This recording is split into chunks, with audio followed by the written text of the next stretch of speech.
Olá, seja muito bem-vindo a mais um programa Palavra Aberta. E nesta edição, vamos falar sobre os impactos da exploração de petróleo, carvão mineral e gás natural sobre o setor da pesca no Brasil. O deputado Raimundo Costa, do Podemos da Bahia, comandou uma audiência pública aqui na Câmara que tratou desse assunto. E para falar sobre os possíveis impactos da chamada indústria fóssil sobre a pesca, o deputado é o nosso convidado.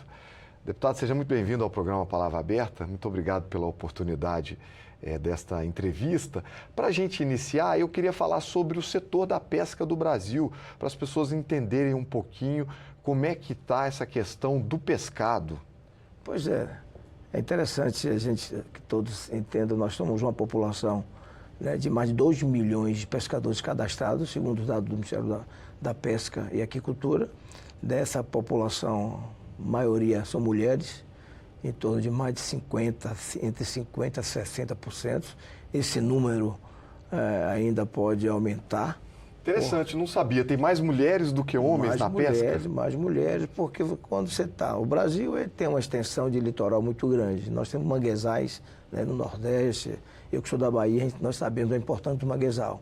E normalmente a atividade econômica é difícil gerar emprego para todas as famílias. De quem está no litoral, está muito próximo, a tendência é ir ali tirar o marisco e desse marisco trazer o sustento, da sobra comercializa, e nesse ciclo começa a ser uma coisa que se torna aparentemente provisório, mas se torna efetivo, porque você não tem emprego e a pesca termina absorvendo e mantendo esses trabalhadores nessa atividade. Bom, a gente abriu o programa aqui falando dos possíveis impactos da chamada indústria fóssil, que é composta pelo petróleo, carvão mineral e o gás natural. Dessas commodities, se eu posso chamar dessa forma, qual é a que tem mais impacto negativo sobre o setor da pesca? Pois é, a que se torna hoje mais visível e tocante, do ponto de vista de impacto, é a exploração de petróleo.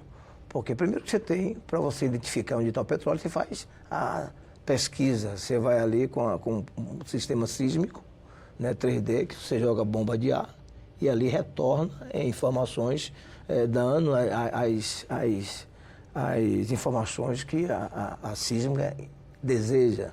Mas só que isso tem os efeitos. Primeiro, nas espécies que estão ali, que se afastam, aquelas que não conseguem. Imagine o volume do tom. Eu acredito que seja quase 300 decibéis de um volume para uma espécie sensível. Fazem explosões também? Eles jogam bomba de ar. Bomba de ar. Jogam uma bomba de ar que ela penetra na camada do subsolo, vai na veia e ali ela retorna, dando as informações que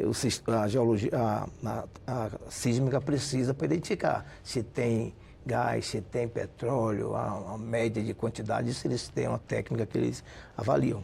E isso gera, primeiro, esse impacto na natureza.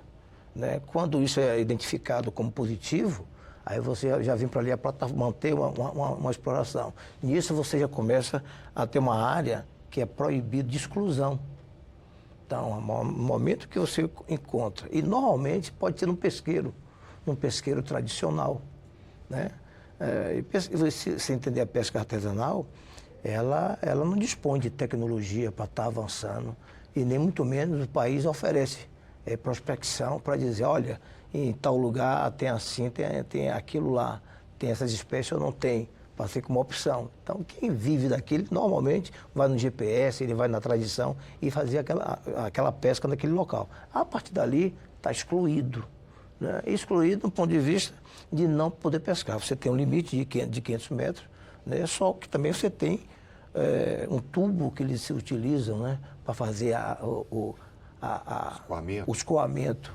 Imagine o tubo, aí você tem outra atividade, que é um arrasto, que você impacta também. Então, você gera um impacto tremendo. E quando eles analisam, identifica que ali é um local que tem condição de explorar, é economicamente viável, ele vai para discutir com o IBAMA manda para discutir com a sociedade aquele estudo de impacto ambiental. Mas nem sempre, e na maioria, não sai dentro realidade de devolver ao pescador aquilo que está sendo prejudicado. Você negociar, você pegar uma empresa... Você acha que deveria ter, por exemplo, uma compensação financeira? Uma compensação financeira enquanto durar a exploração, porque só se exige enquanto estiver na pesquisa e os royalties que ali produz não vai nada para a pesca, vai para o município, vai para o Estado, vai para a União. Então, primeiro que é impactado é a natureza, o segundo é os pescadores, que são excluídos e não tem... O pescador é expulso, mas não tem nenhum tipo de benefício em troca. O benefício que se coloca é justamente na hora de fazer o estudo de impacto, onde se identifica a presença e a atividade do pescador, mas essa compensação, esse tipo de minimizar o impacto, não é a realidade. E muitas das vezes, uma empresa oferece computadores, oferece reforma, isso não vai resolver a vida de quem produz. É bom para a questão associativa, porque você tem um espaço, mas ele vai ficar o espaço que leva ali anos, 20 anos, sem poder exercer atividade. E tem uma coisa importante, além dele ser proibido, esse espaço vira um atrativo. Porque você vai montar uma estrutura, ali vai dar lima, ali vai ter várias águas ali, que os peixes que de repente foram expulsos, né, que morreram, vai querer para a atividade de sísmica, ele volta para um ambiente tranquilo. Ele volta ali para se alimentar e se torna um pesqueiro. Você sabe que tem peixe ali, mas você não pode pescar. Imagina, né? A coisa, como é que é? Ela primeiro prejudica, depois ela espanta, segundo na implantação ela volta até ser um pesqueiro. Mas um pesqueiro que só serve para aqueles admirar e mais aqueles que produzem, perder a oportunidade de pescar e alimentar e, sobretudo, trazer o pescado para a população.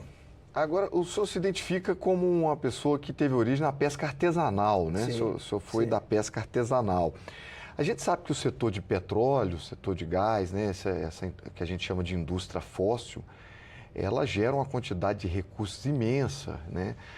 Esse pessoal tem um poderio econômico muito grande e exerce uma pressão muito forte sobre os órgãos, sobre as pessoas responsáveis por analisar esses impactos sobre a vida desses pescadores? A gente acredita que sim, porque uma vez que se faz um estudo de impacto, identifica quem está ali, o que faz, o que produz, e não compensa dentro de uma realidade de 20, 30 anos, que é a exploração que acontece ali, ela termina não sendo um estudo que oferece uma realidade de troca daquilo que o impacto ocorre entre a natureza e a necessidade de manter o ser humano ali trabalhando. Então, com certeza, acreditamos que sim, porque até hoje a gente não vê nada que atinja de forma positiva os pescadores. Inclusive, nós estamos, se me permitir, logo quando eu entrei aqui como deputado, justamente nessa preocupação, porque a pesca artesanal é uma atividade que ela se faz por si só. Então, se vai lá na ponta, lá no interior, numa cidade que tem manguezais ou litoral, ou no Rio São Francisco, né, do nosso Rio São Francisco que banha vários estados, nós temos pescador que tem uma canoa e que na maioria das vezes essa canoa não foi ele que comprou, foi do avô dele, foi do pai dele, porque ele não tem um dinheiro suficiente para comprar. Não vai ali no banco e toma financiamento, né? Às vezes ele não se enquadra pela condição de pescador. Você tem uma política da agricultura familiar que incorpora e enquadra ele, mas a dificuldade dele ter acesso é muito difícil. Portanto, é preciso ter o Estado precisa oferecer essas condições, um fundo de amparo. Inclusive, nós somos autor de um projeto de fundo de amparo, onde estabelece esse apoio ao desenvolvimento socioeconômico da atividade da pesca artesanal e da aquicultura. Porque é uma atividade... Com recursos vindo da indústria fóssil? Você tem recursos do orçamento, você tem que ter recursos das indústrias fósseis, das indústrias, de todo esse ambiente de empresas que está no setor do mar próximo, onde ela tem uma ação, inclusive negativa. Ela pode estar também em terra firme, mas ela produz descarga de resíduo. Será que ela trata bem essa situação? Será que não chega ao rio? Será que não chega ao mangue? Será que não vai até ao mar? Então, se isso ocorrer, não vai acontecer uma multa. Então, essa multa também tem que ser parte dela direcionada. Para quê? Para que possa efetivamente ter uma condição de apoio e de suporte na frota, em investimento de equipamento de frios. Enfim, quando você tem um impacto ambiental, em 2019 ocorreu um derramamento, que até hoje não se tem ocupado, né? Embora se sabe aí que foi navios de outros países, que está sendo discutido aí na justiça. Mas, né, o pescador não teve aqueles meses que ficou impactado, inclusive o ambiente, ele teve um prejuízo. Quem paga essa conta? O Estado não tem recurso. Então é preciso ter um fundo justamente para garantir esse apoio naquele período que ele esteja em condição de não atividade. Deputado, nosso programa chegou ao final. Quero agradecer pela entrevista, desejar sorte aí nessa luta pelos pescadores brasileiros que produzem esse alimento, trazem esse peixe até a nossa mesa. Muito obrigado pela entrevista. Eu que agradeço. Nós, pescadores, agradecemos o espaço. E nosso programa está chegando ao final. Para você que nos assistiu pela TV, muito obrigado pela sua audiência. Já para você que nos acompanhou pelo YouTube, muito obrigado pela sua companhia. Aproveite para se inscrever no canal da Câmara dos Deputados no YouTube, que já conta com mais de 1.300.000 inscritos. Até a próxima!